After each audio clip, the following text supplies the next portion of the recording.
So maybe you've had this experience before. You were dreaming something terrible, like you were a little child and your mother was yelling at you, or a giant evil baby was chasing you, or you saw the death of your wife. Whatever it is, you wake up feeling like shit. You say to yourself, this is gonna be a shitty day. I just have a feeling. Then getting out of the shower, you slip and fall and later you trip on the sidewalk and spill your coffee everywhere, and then you do it again. Your friend calls you and says she can't make it for lunch. Your job application comes back rejected. You burn your hand on the stove. There's no toilet paper. Desperate Housewives is a repeat. And you go to bed thinking, what a shitty day. I knew it was going to be shit. Now, I think we can see right here that there is nothing in the physical universe which is guaranteeing a bad day for our friend Justin. No, the universe doesn't care what kind of day it is. It's just another rotation of 360 degrees. But it's here that Justin decides in all his infinite wisdom that he's going to make a prediction about the day. The day is going to be bad, and all that bad stuff really does happen. So going to bed, Justin believes that his prediction was dead on. This is called a self-fulfilling prophecy, a false definition of the situation evoking new behavior which makes the originally false definition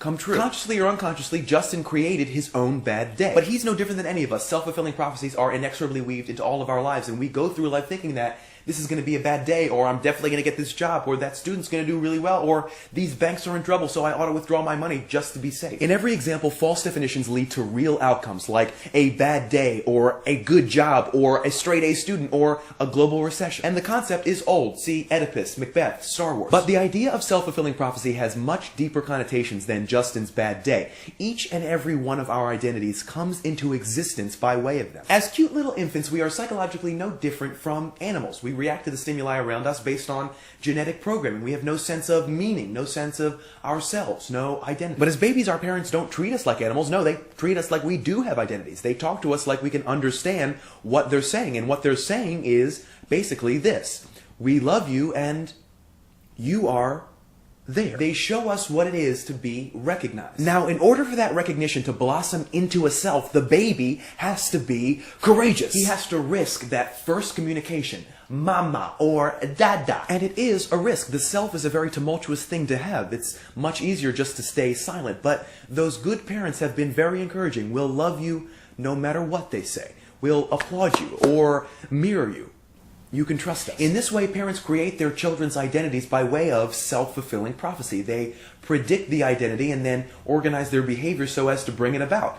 And the more loving the parent, the more courageous the baby will be. Now, the self is not a prize. It needs to be worked on all the time. And this, too, is a constant process of self-fulfilling prophecy. Social reality is very flexible. It's subject to a variety of interpretations. We define the world and our place in it every single day. And as it was our parents who literally created our identities, our conception of how they see us remains a huge part of ourselves, like it or not. And it's the same with friends and lovers. We are all continuously creating one another's identities, and it's all self-fulfilling prophecy. Now, Justin had a bad day, there's no question about that, and it was self-fulfilling prophecy. But one thing you didn't see was when I called him after the Desperate Housewives disappointment and told him about my own shitty day and listened to his.